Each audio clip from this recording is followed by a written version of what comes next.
Halo, selamat datang kembali di channel Set Top Box Indonesia, channel yang mengulas Android TV Box, receiver parabola, dan item-item yang terkait dengannya. Di video kali ini kita akan melakukan review salah satu dari cooling pad, yaitu cooling pad Suncell.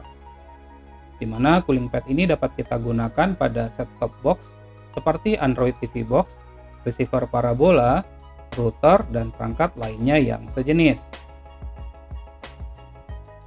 Jika kita perhatikan di sini, cooling pad ini warnanya adalah hitam glossy. Pemilihan warna hitam glossy ini mengakibatkan itu sangat mudah sekali meninggalkan jejak jari sehingga cooling pad ini terkesan kotor.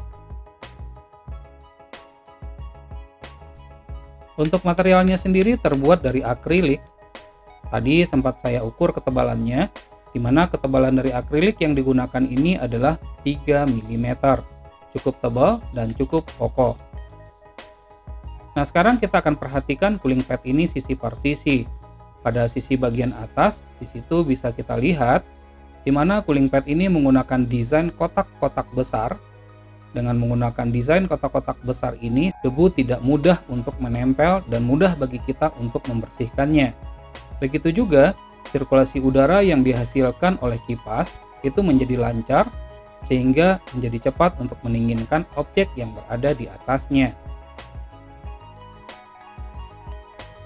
Nah, sekarang kita beranjak ke posisi bagian bawah. Di posisi bagian bawah ini, kita melihat kipas yang digunakan, di mana kipas ini menggunakan daya 5 volt. Untuk konektornya sendiri menggunakan USB. Dengan pemilihan menggunakan konektor USB ini, sehingga kita menjadi lebih fleksibel untuk menentukan sumber daya yang akan kita gunakan. Bisa langsung mencolokkannya ke set top box yang kita pakai, ataupun router yang memiliki fitur USB port, ataupun menggunakan power bank. Kipasnya ini menggunakan kipas ball bearing, sehingga tidak masalah untuk dinyalakan 24 jam non-stop, tidak berisik, boleh dikatakan silent, dan begitu juga kipasnya ini mampu bertahan selama 6-8 tahun. Begitu informasi dari sellernya. Untuk pastinya tentu perlu dilakukan pengetesan lebih lanjut. Kipasnya ini bisa kita atur kecepatannya dengan menggunakan baut yang telah disediakan. Jadi bautnya ini tinggal kita putar saja searah dengan arah jarum jam ataupun berlawanan dengan arah jarum jam. Begitu juga di sini juga terdapat lampu LED indikator warna merah. Secara default, kipasnya ini anginnya itu adalah meniup ke atas. Namun apabila kita menginginkan anginnya itu adalah menghisap, itu sangat mudah sekali. Tinggal membuka kipasnya menggunakan 4 buah baut yang tersedia ini, kemudian posisinya kita balik. Namun pastikan kecepatan dari kipasnya ini telah sesuai dengan kebutuhan kita, karena pada saat kita balik, maka baut untuk pengatur kecepatannya ini akan menghadap ke atas, sehingga membuat kita tidak mungkin lagi untuk mengatur kecepatannya. Nah, bagi yang tertarik dan berminat untuk memiliki cooling pad ini, dapat membelinya pada toko Suncell yang terdapat pada Tokopedia, Bukalapak, dan Shopee, di mana linknya dapat dilihat pada deskripsi video ini.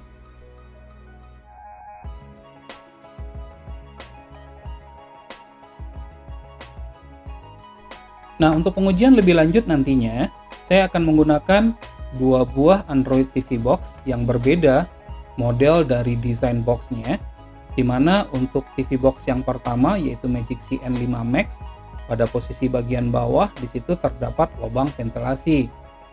Nah, untuk box yang memiliki lubang ventilasi yang seperti ini, ada baiknya arah anginnya itu adalah menghisap. Dengan arah angin yang menghisap, maka akan lebih cepat menghisap panas yang terdapat pada box ini, dan begitu juga tidak berpotensi untuk masuknya debu ke dalam box tersebut. Dan ini posisi pada saat Magic CN5 Max saya taruh di atas cooler Suncell.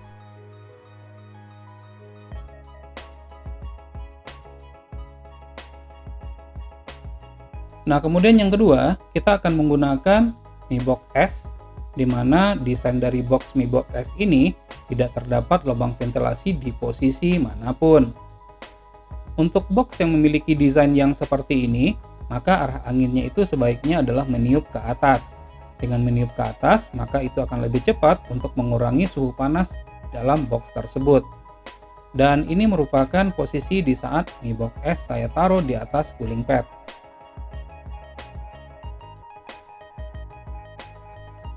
Nah, bisa dilihat di sini dikarenakan bautnya berwarna silver, dia menjadi kelihatan dan kontras. Ada baiknya baut yang digunakan ini warnanya adalah hitam sesuai dengan cooling pad-nya. Namun ini bukan merupakan kekurangan yang berarti.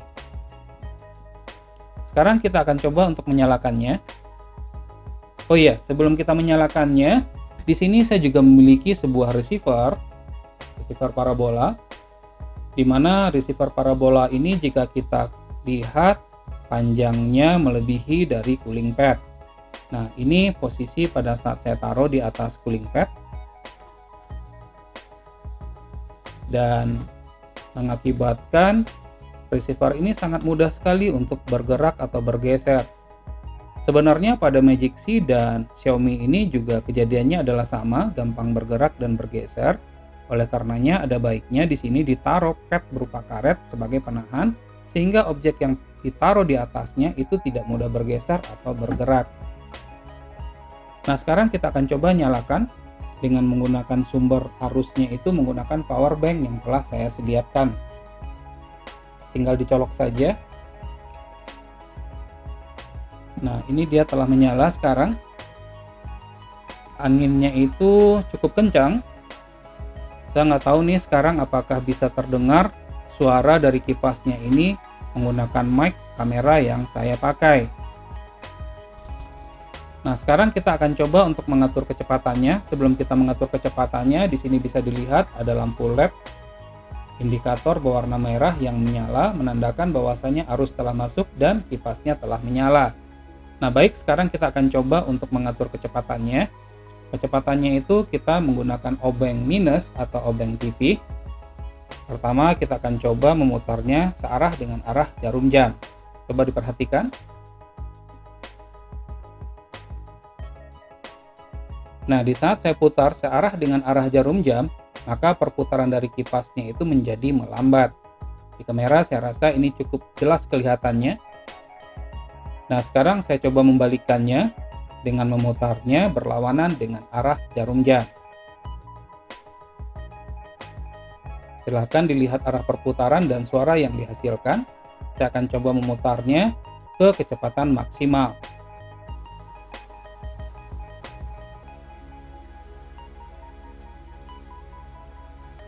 Oke, jika saya dengar dari suara yang dihasilkan, maka ini merupakan kecepatan maksimalnya. Menurut pengakuan sellernya, ini melebihi dari 3000 rpm. Namun sayang di sini saya tidak memiliki decibel meter untuk mengukur dan mengetahui noise yang dihasilkan oleh kipas ini. Sejauh yang saya dengar, suara yang dihasilkan itu masih tetap dapat ditoleransi dan tidak mengganggu.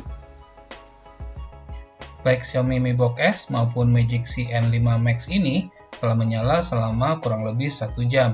Hanya untuk streaming YouTube dan tidak ada aplikasi lain yang terbuka.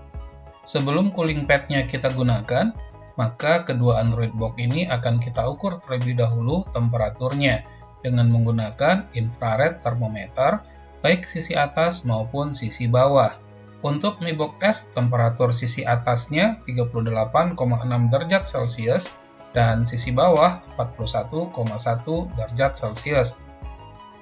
Sementara untuk Magic C N5 Max, temperatur sisi atas 43 derajat Celcius dan sisi bawah 46,5 derajat Celcius.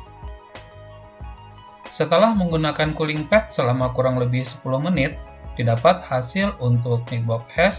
Temperatur sekarang untuk sisi atas adalah 34 derajat Celcius dan sisi bawah 30,9 derajat Celcius. Terjadi penurunan masing-masingnya 4,6 derajat Celcius dan 10,2 derajat Celcius.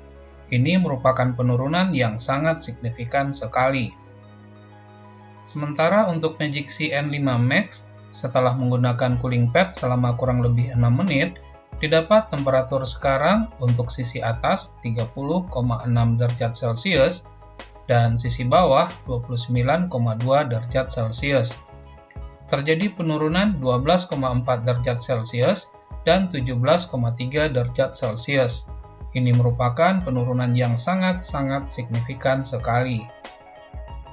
Itu artinya cooling pad Suncell merupakan pilihan yang tepat, berfungsi untuk menurunkan temperatur dan menjadikan set-top box awet dan tahan lama. Demikianlah review dari cooling pad Suncell ini dengan segala kelebihan dan kekurangannya, di mana kekurangan yang saya temukan tidak mempengaruhi fungsi utama dari cooling pad itu sendiri. Bagi yang tertarik dan berminat untuk memilikinya, bisa mendapatkannya di toko Suncell yang berada di Tokopedia, Bukalapak, dan Shopee. Linknya dapat dilihat di deskripsi video ini. Terima kasih atas perhatiannya, sampai ketemu lagi di video selanjutnya.